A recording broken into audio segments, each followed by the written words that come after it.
नाही तोपर्यंत मी अवतार धारण करू शकत नाही. म्हणून कंसाने काय केलं, देवर्षी नारदाला हाक मारली. नारदजी आले. नारदाला सांगितलं, भगवान विष्णूने, नारदा तो मृत्यूलोकामध्ये जा आणि कंसाच्या हातून बालहत्या करून घे. भगवान विष्णूच्या सांगण्याप्रमाणे देवर्षी नारद मृत्यूलोकामध्ये गेले, मथुरेमध्ये गेले. कंसाच्या राजवाड्यामध्ये प्रवेश केला. कंसाने स्वागत केलं, बसायला सिंहासन दिलं. कंस म्हणतो, नारदा कोणीकडे नाही केलं. नारदजी म्हणतो, तुझ्याचकडे आलेलो. कंस म्हणतो, काय माझ्याचकडे? एवढंच नव्हे. नारदजी म्हणतो, अरे कंसा, तू आकाशाने श्रवण केले नाही का? कंस म्हणतोय, देवकीचा 8वा पुत्र माझा शत्रू. अरे 8वा काय, पहिला काय? तुझा शत्रू केव्हा जन्माला येणारे कळणार नाही. आता कंसाला काही पटत नव्हतं, म्हणून देवर्षी नारद पटवून देऊ लागले. ज्याप्रमाणे तुमचा आता सीझन चालू आहे, संबंध जोडायचा आहे ना, कसं तुम्ही पटवून देता बरोबर मुलीवाल्याले? परगा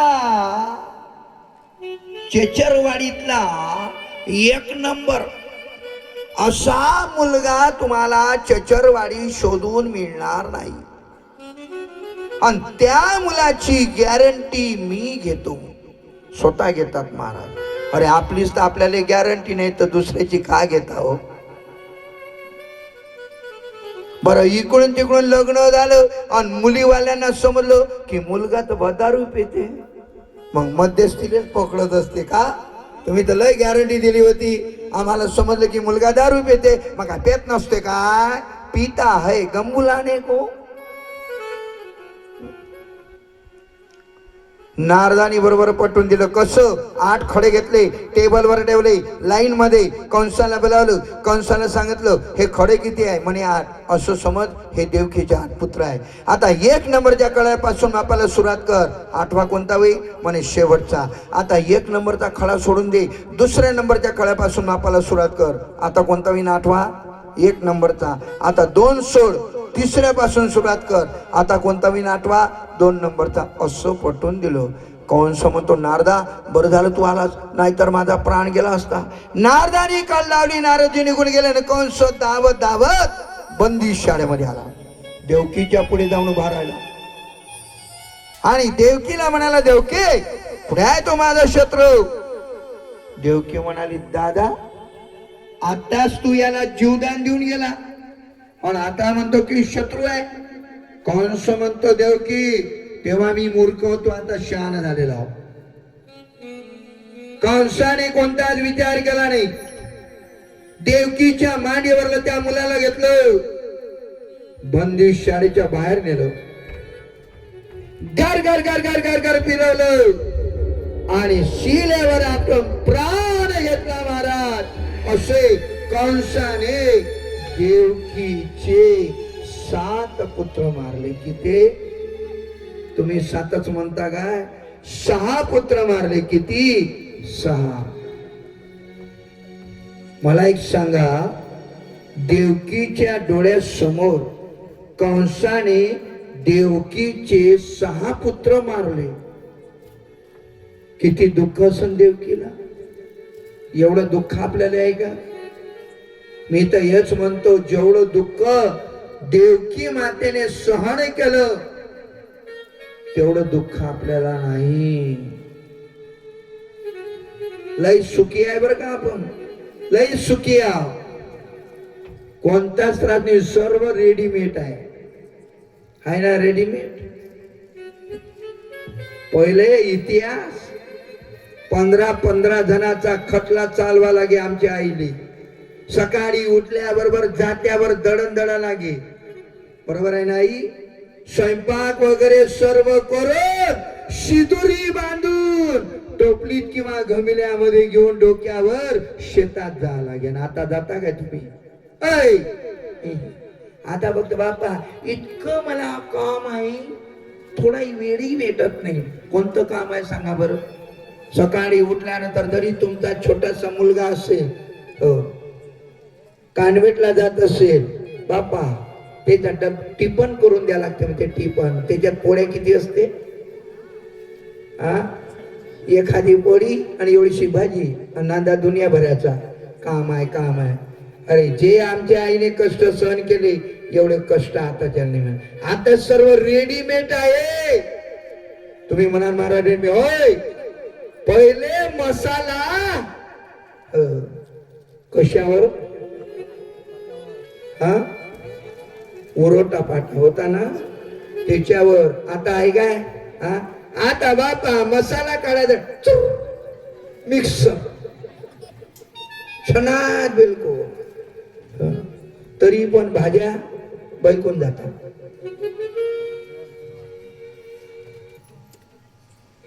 खरोखर आहे ना पूर्वीच जे आहे जे खाद्य होत जे चव होती ते चव आता राहिलेली नाही.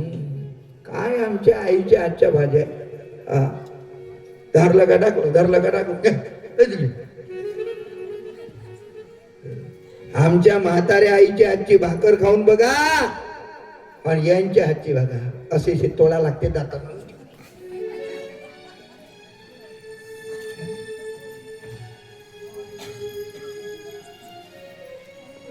बघा किती दुःख असेल. असं करता करता जेव्हा देवकीला 7वा गर्भ आला भगवान विष्णू योग मायाला सांगितलं तू जा. देवकीला 7वा गर्भ आलेला आहे तो गुप्त रूपाने काढून घे. वसुदेवाची पत्नी रोहिणी गोकुळ नगरीमध्ये आहे तिच्या पोटी नेऊन स्थापन कर आणि तू स्वतः यशोदेच्या गर्भामध्ये प्रवेश कर. हे कोणी कोणाला सांगितलं? भगवान विष्णूनी योग मायेला. योग माया आली. योग माया आल्यानंतर तिने काय केलं महाराज देवकीच्या पोटामधला 7वा गर्भ काढला. गोकुळ नगरीमध्ये गेली रोहिणीच्या पोटी नेऊन स्थापन केला आणि यशोदेच्या गर्भामध्ये प्रवेश केला. 7वा गर्भ जिरला. ही बातमी कंसाला कळली. कंसाला वाटलं चला एक बळा टळली. जेव्हा देवकीला 8वा गर्भ आला महाराज काय वर्णन करावं. गर्भ वाढत चालला. अति तेज होत महाराज. संस्कार 16 आहे. किती आहे? 16. 16 पैकी गर्भ संस्कार आहे. ज्या स्त्रीला गर्भ असतो ना तिने काय केलं पाहिजे हे ते गर्भ संस्कार मध्ये दिलेलं आहे. पण आमच्या जगद्गुरु तुकाराम महाराजांनी सांगितलेलं आहे जिला गर्भ आहे तिने काय केलं पाहिजे. गीता भागवत करती श्रवण अखंड चिंतन विठोबाची. आता हे कोणी करत नाही. टीव्या पैन माझी इच्छा झाली असं वाटते का मातीच का खाणं ढेकलं काही खाता तो. एक बाई तर चुलीतले त्या कोळशाच खाऊन राहिली होती. मी म्हटलं का ग जेवायला नाही का? हे नाही म्हणे महाराज माझी इच्छा झाली. म्हटलं काय? अरे तुम्ही जर का जीव माती खाल्ल्या कोळशे खाल्ले तर त्या लेकरानं काय खा. अरे सात्विक भोजन घेतलं पाहिजे. कथा कीर्तन श्रवण केलं पाहिजे. ते संस्कार या गर्भावर पडतात. गर्भ वाढत चालला महाराज. अति तेज होत महाराज. भगवंताची लीला बघा. 9 मास 9 दिवस पूर्ण होत आलेले आहे. रात्रीची मध्यंतरीची वेळ आहे. पायरेकरी झोपी गेलेले आहे.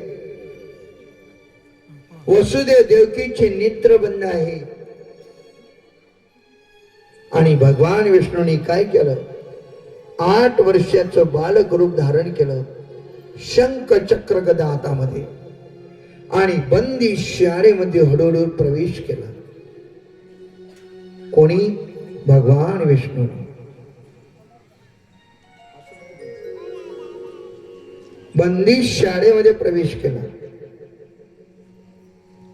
जसा प्रवेश केल्याबरोबर लख असा प्रकाश पडला.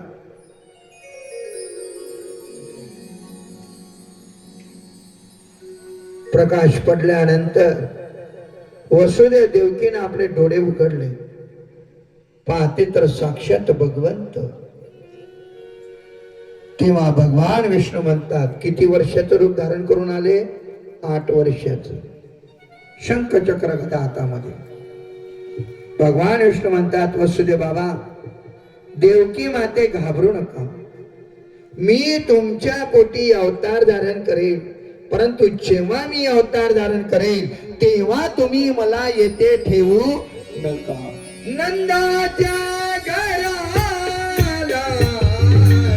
नंदाच्या घराला मजले गोकुळाला, हो मजले गोकुळाला, हो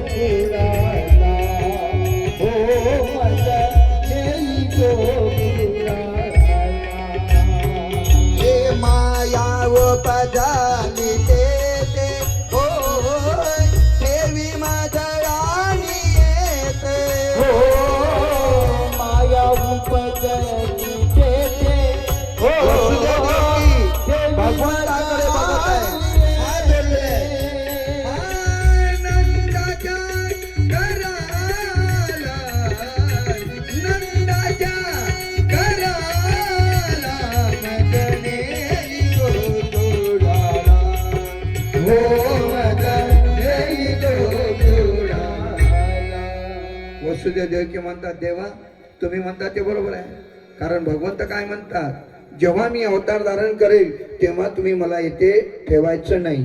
कुठे ने जा? गोकुळ नगरीमध्ये नंद बाबाची पत्नी, पहा नंद बाबाची पत्नी यशोदा, तिनं मुलीला जन्म दिलेला आहे, मला तिथे नेऊन ठेवा आणि त्या मुलीला म्हणजे मायेला इथे आणा. वसुदेव देवकी म्हणतो, देवा तुम्ही म्हणता ते बरोबर आहे, परंतु हे तुमचं 8 वर्षाचं रूप आहे, हे कोठे लपवते सांगा बरं. तुम्ही माझ्या मांडीवर बाळ रूपामध्ये व्हा. ते दिवस ते रात्र ते नक्षत्र तो महिना कोणता होता संत सांगतात.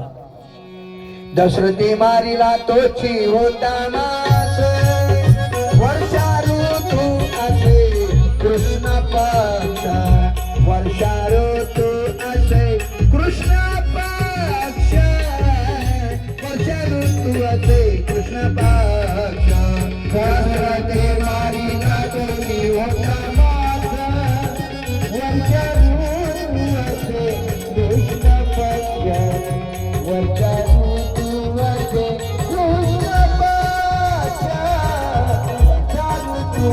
दशरथे मारिला तोची होता मास.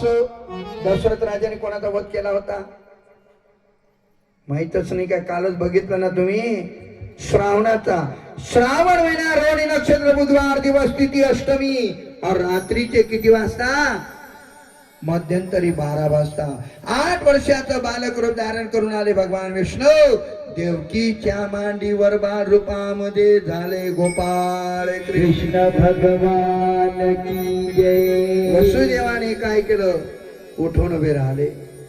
जवळ टोपली होती, ते टोपली घेतली, देवकीच्या पुढे ठेवली आणि भगवंत रूपी बाळाला देवकीच्या मांडीवरून उचललं, टोपलीमध्ये ठेवलं आणि ती टोपली डोक्यावर घेतली. महाराज उचलला कमलापती, जसं डोक्यावर घेतल्याबरोबर हातापायातल्या बेड्या गडून पडल्या आणि वसुदेवजी पुढे गेले, दाराला कुलपवती गडून पडली.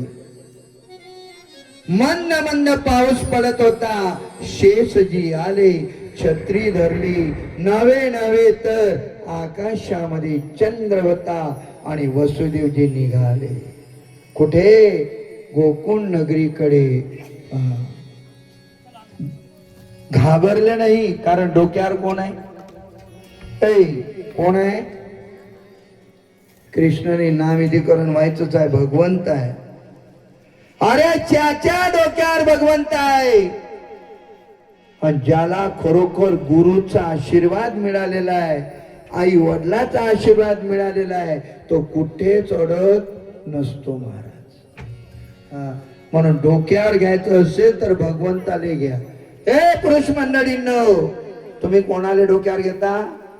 बायकोले. म्हणूनच तर रात्रंदिवस रडा लागतं महाराज. त्याले डोक्यावर घ्या. वसुदेवजी निघाले, यमुना लागली. यमुनेला असं वाटलं भगवंत येत आहे, आपण दर्शन घ्यावं. वसुदेवजीने कोणताच विचार केला नाही. त्या यमुनेमध्ये प्रवेश केला. खाली बस. यमुनेमध्ये प्रवेश केला. गळ्यापर्यंत पाणी आलं वसुदेवजीच्या. शेवट भगवंत रूपी बाळाने काय केलं? टोपलीमधून पाय काढला, पायाचा अंगठाचा स्पर्श त्या यमुनेला केला. जसा स्पर्श केल्याबरोबर यमुनेने रस्ता कसा दिला? त्या आमच्या आईने केसाचा भांग केला. इकडले केस इकडे, इकडे मधातून बरोबर रेष आहे. सरळ रेष. बाकीचे जे भांग कधी बघितले का नाही? इकडून टेकड, डोंगर, इकडून एक पावल्या, गाड रस्ता, हायवे रोड, भांगाचाही सत्यानाश. तुम्ही फक्त हसले माझ्या आई बहिणीनं. जे तुम्ही सिंदूर भरताना, सिंदूर भांगामध्ये हा कुठे भरला पाहिजे? जे जेव्हा तुम्ही केस करता, इकडले केस इकडे, इकडले केस, मधातून जे रेस असते त्याच्यात सिंदूर भरला पाहिजे. लक्षात. आता सांगा, ह्या असं टेकळ असलं डोंगर, मग तिथंच असा टिक्का लावून देते. झालं याचं भूमिपूजन. काय हसतो बाय. इकडचं पाणी इकडे, तिकडचं पाणी तिकडे, मधातून व्हा. आणि वसुदेवजी गोकुळ नगरीमध्ये गेले. नंद बाबाच्या राजवाड्यामध्ये हळूहळू प्रवेश केला. यशोदेच्या महलामध्ये गेले. यशोदेनं मुलीला जन्म दिला होता, परंतु शुद्धीवर नव्हती. यशोदेने आपलं, वसुदेवाने काय केलं? भगवंत बाळाची टोपली खाली ठेवली. प्रथम यशोदेच्या जवळ ती माया होती ना मुलगी, तिला हळूहळू उचललं, बाजूला ठेवलं. आणि भगवंत रूपी बाळाला टोपली मधून उचललं आणि यशोदेच्या कुशीजवळ ठेवलं.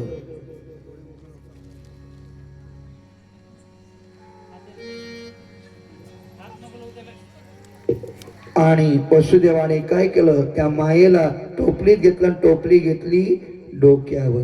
अरे जोपर्यंत भगवंत डोक्यावर होते, नो टेन्शन. आता डोक्यावर कोण बसलं?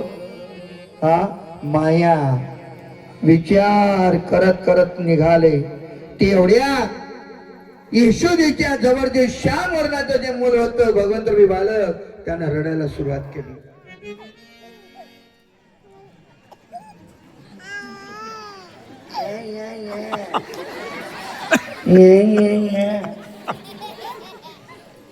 टुकुर टुकुर देखते हो क्या?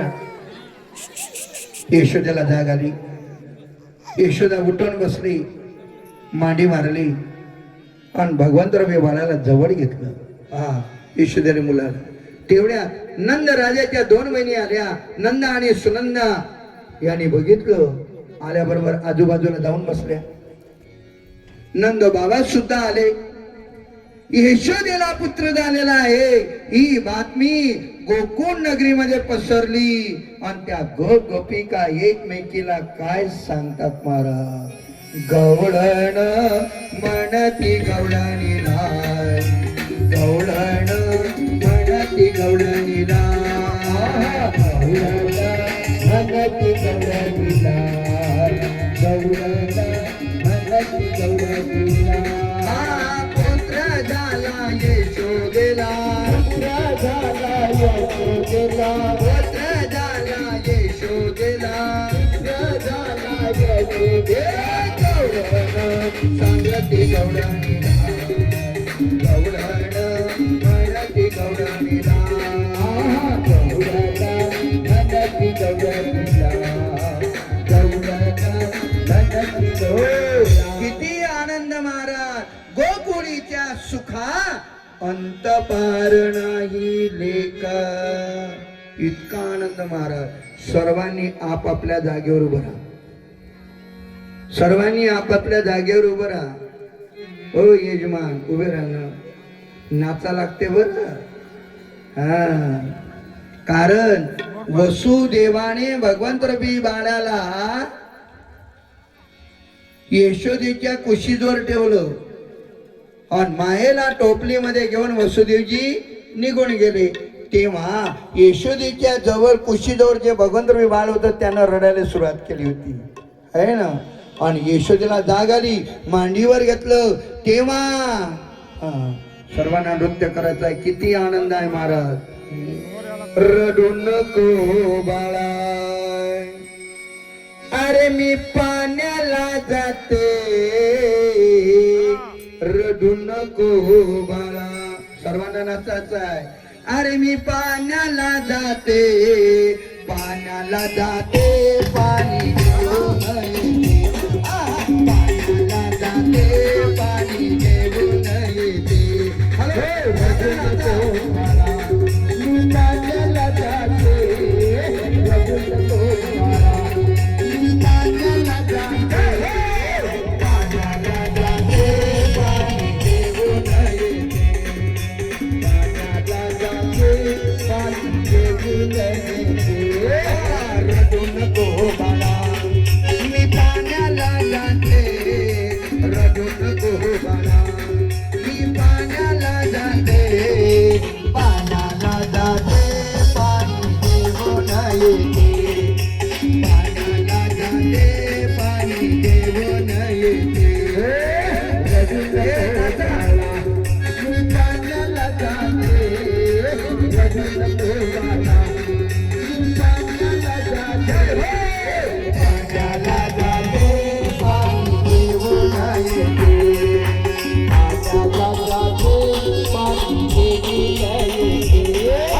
लोण्याचा गोळा तुला खायला देते. लोण्याचा गोळा तुला खायला देते. खायला देते, पाणी घेऊन येते. खायला देते, पाणी घेऊन येते. रडू नको बाळा, मी पाण्याला जाते. रडू नको बाळा, मी पाण्याला जाते. पाण्याला जाते, पाणी घेऊन येते. पाण्याला जाते, पाणी घेऊन येते.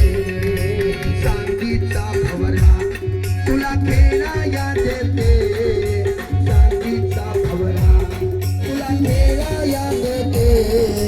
खेळाया देते, पाणी घेऊन येते. खेळाया देते, पाणी घेऊन येते. रडू नको बाळा, मी पाण्याला जाते. रडू नको बाळा, मी पाण्याला जाते. पाण्याला जाते, पाणी घेऊन येते. पाण्याला जाते, पाणी घेऊन येते. एका जनार्दनी झोका मी तुला देते. एका जनार्दनी झोका मी तुला देते. झोका मी देते, पाणी घेऊन येते. झोका मी देते, पाणी घेऊन येते. रडू नको बाळा, मी पाण्याला जाते. रडू नको बाळा, मी पाण्याला जाते.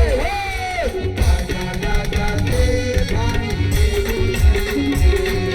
पाण्याला जाते, पाणी घेऊन येते. पाण्याला जाते, पाणी घेऊन येते. पाण्याला जाते, पाणी घेऊन येते. किती सांगू मी सांगू कोणाला. किती सांगू मी सांगू कोणाला. आज आनंदी आनंद झाला. आज आनंदी आनंद झाला. किती सांगू मी सांगू कोणाला. किती सांगू मी सांगू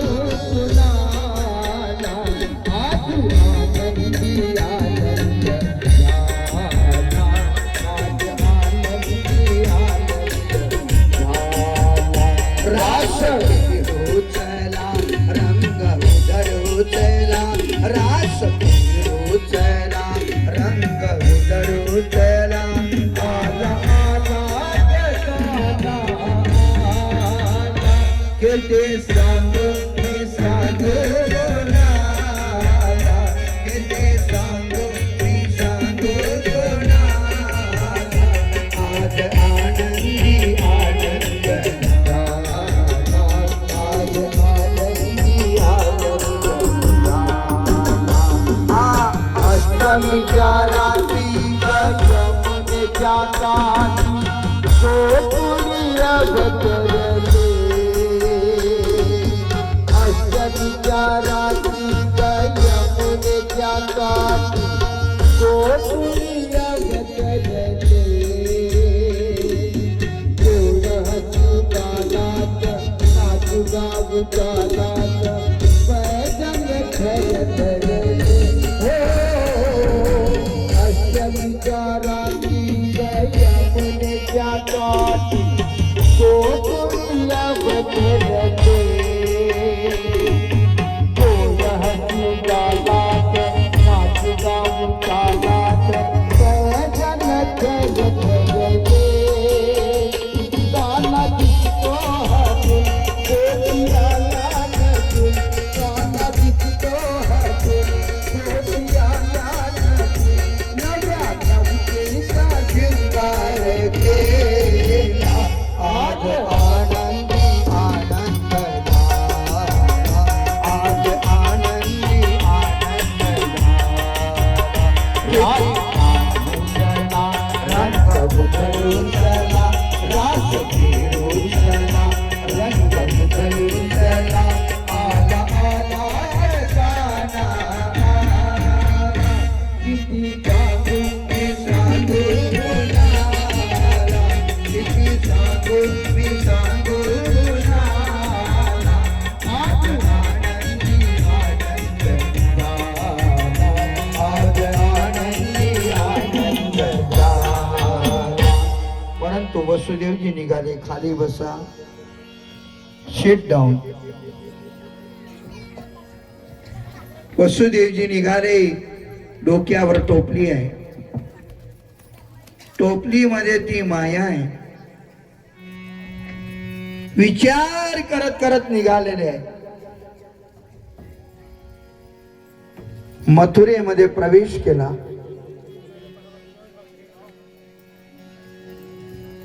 बंदी शाळेमध्ये आले आल्याबरोबर दाढ खिडक्या धडाधड बंद झाल्या वसुदेवाने काय केलं ती टोपली खाली ठेवली हळूहळू त्या टोपलीतून त्या मायेला उचललं देवकीच्या मांडीवर ठेवलं टोपली बाजूला ठेवली आणि वसुदेवजी देवकी जवळ जाऊन बसले जसं त्या मायेला देवकीच्या मांडीवर ठेवल्याबरोबर तिने रडायला सुरुवात केली रडण्याचा आवाज पायरेकरीने ऐकल्यावर पायरेकरी धडाधड उठून उभे राहिले अरे अरे उठ उठ उठ हाय राजा एकमेकाला म्हणू लागले पायरेकरी हाय राजा किती झोप रे बरोबर आहे ना दुसरा मध्ये आज दुपारी जेवण चांगलं झालं ना दुपारी जेवण चांगलं झालं शिपाई म्हणतोय तू लवकर जा आणि कंस राजाला जाऊन सांग की 8वा पुत्र जन्माला आलेला आहे पायरेकरी धावत धावत धावत धावत निघाला बंदिशा आपलं कंस राजाकडे गेला आणि सांगितलं कंस राजा देवकीला 8वा पुत्र झालेला आहे कंस धावत धावत धावत धावत बंदिश शाळेमध्ये आला देवकीच्या पुढे जाऊन उभा राहिला आणि म्हणाला देवकी पुढे आहे तो माझा शत्रू देवकी म्हणाल दादा हा मुलगा नाही रे हे मुलगी आहे कंस म्हणतो देवकी तो मुलगा असो की मुलगी असो तो माझा शत्रू आहे त्यानं कोणताच विचार केला नाही देवकीच्या मांडीवरला त्या मुलीला घेतलं बंदी शाळेच्या बाहेर नेलं गदगद असू लागला कारण ती कोण होती जोराने बोला कोण होती मुलगी नव्हती माया होती माया आणि मायेचा मृत्यू होत नाही आणि माया कोणाच्या हाती लागत जोराने बोलत जा नाही ही माया काही नावाची काहीच कामाची नाही, ही हाती लागली. परंतु माया कोणाच्या दाती लागत नाही, मायेचा मृत्यू होत नाही. आणि माया ही मनुष्याला रडायला लावते. तुम्ही जे रडता संसारामध्ये, कशामुळे रडता? मायेमुळे. हा माझा, तो माझा, बाप मेला, आत्या मेलीन, मावशी मेलीन, काय काय काय पसारा रडत बस.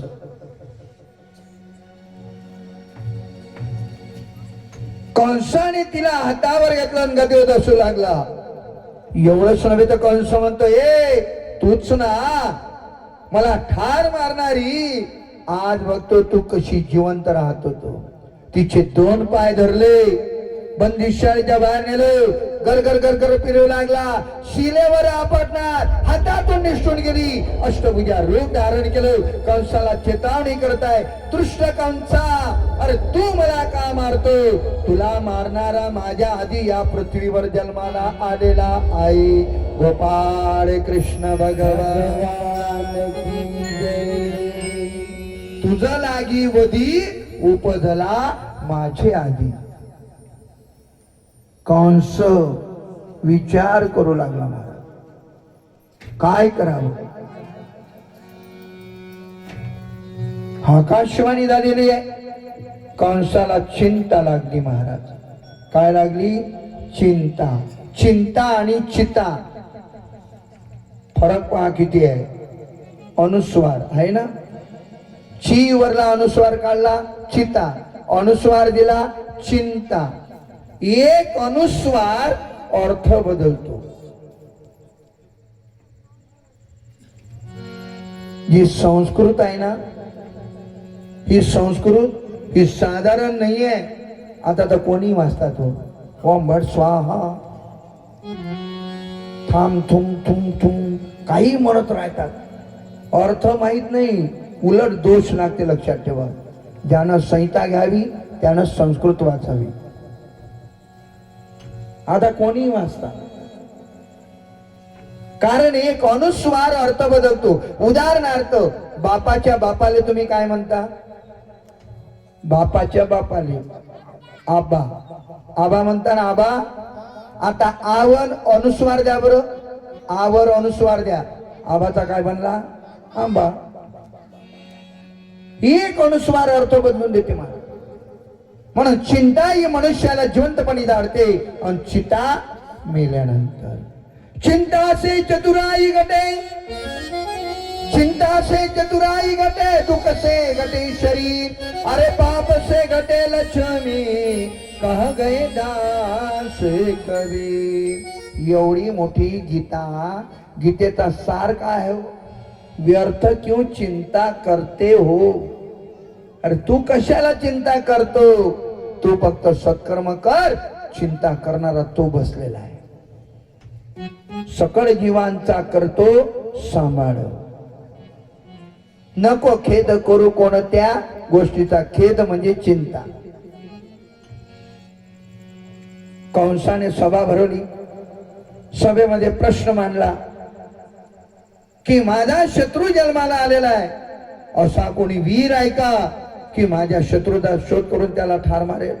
तेवढ्यात षटकासुराची बहीण पुतना येऊन उभी राहिली आणि म्हणाली, कंस राजा तू कशाचीच काळजी करू नको, मी तुझ्या शत्रूचा शोध घेऊन त्याला ठार मारते.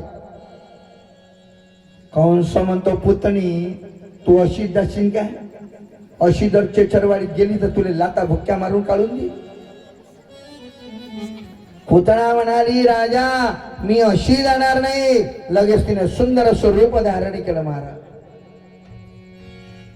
आणि कंसाच्या पुढे अशी उभी राहिली आणि म्हणाली, कंस राजा बघ आता मला कोणी ओळखेल का? कंस म्हणतो, वा पुतणी, आता तुला कोणीच ओळखणार नाही. तू राजकन्यासारखी दिसत आहे. जा माझ्या शत्रूचा शोध घेऊन त्याला ठार मार. आणि पुतना निघून गेली महाराज. आता इकडे यशोदेचा महल सजवलेला आहे, सुंदरसा पाळणा टाकलेला. एवढंच नव्हे, गोपिका त्या ठिकाणी हजर आहे. आणि यशोदेने काय केलं, आपल्या मुलाला घेऊन आली. मुलाला घेऊन आली आणि तिने काय केलं, यशोदेने मुलाला पाळण्यामध्ये टाकलं.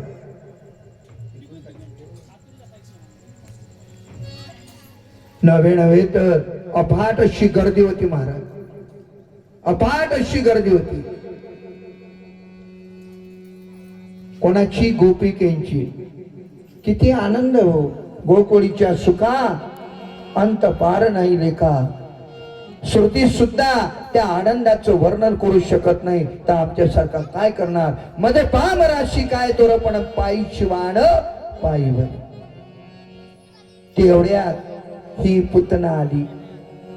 सुंदर स्वरूप धारण केलेलं आहे, डोक्यावर निमित्त आहे खेळ खिलोनेचं, अन गोकुळ नगरीकडे येत आहे महाराज.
तिने काय केलं महाराज, अफाट गर्दी आहे नंदबाबाच्या राजवाड्यात. जे निमित्त केलं होतं खेळ खिलोनेचं, ते बाजूला ठेवून दिलं आणि लाईन मध्ये उभे राहिले. लाईन मध्ये उभे राहिले. सख्यांनी बघितलं, एक सखी धावत धावत गेली. तिने बघितलं पुतणीकडे, पहा का ग, तू कुठली आहे ग, चेचारवाडीतली तर दिसत नाही. आता तुम्ही तुमच्या गावातल्या महिला मंडळी ओळखताना, अन्य कोणती एखादी बाई कधी आली नवाडी, तुम्ही काय म्हणता, कोणत्या गावची बाई, तशीच ती दाशी म्हणाली. तेव्हा ती पुतना म्हणाली, अगं मी मथुरेहून आलेली आहे, यशोदेला पुत्र झाला ना, मला कळलं, म्हणून मी भेटी करता आलेली आहे. तेव्हा दाशीनं काय केलं, पुतण्याला सोबत घेतलं, आतमध्ये नेलं यशोदेच्या महलात. आणि यशोदेला म्हणा लागली, यशोदेला म्हणा लागली, यशोदे यशोदे, हे बघ मथुरेहून आलेली आहे. यशोदेनं बघितलं. यशोदा म्हणाली, ठीक आहे, अगं तू जा, आसन घेऊन ये. दाशी गेली, तिनं आसन आणलं. ते आसन टाकलं आणि पुतना आसनावर जाऊन बसली. आसनावर जाऊन बसली. एवढंच नव्हे, यशोदेनं दूध तापायला ठेवलेलं होतं, म्हणून यशोदेनं काय केलं, गोपिका होत्या त्या सोबत घेतल्या आणि आतमध्ये निघून गेली. आता पाळण्यामध्ये यशोदेचा मुलगा आहे, भगवंत रूपी बालक. यशोदेच्या मुलाने विचार केला, पहिलं गिरीक आलं, बोवणी झाली पाहिजे.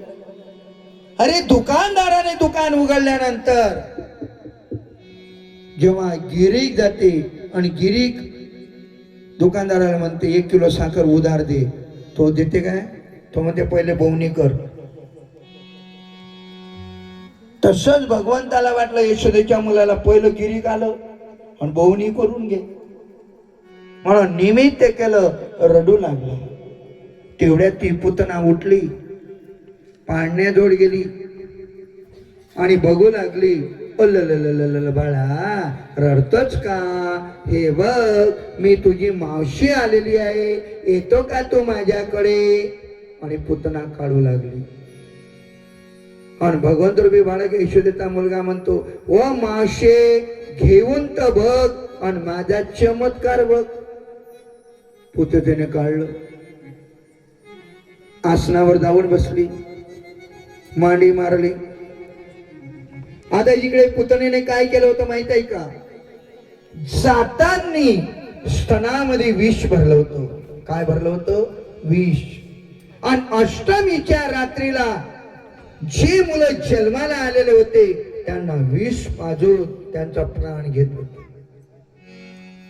म्हणून पुतणेने काय केलं? मांडी मारली, मांडीवर घेतलं, स्तनाशी लावलं.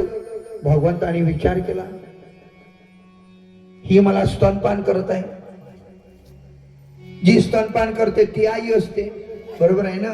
परंतु हिला ठार मारायचंय म्हणून डोळे मिटून घेतले. हा यशोदेच्या मुलानं स्तनपान करू लागला.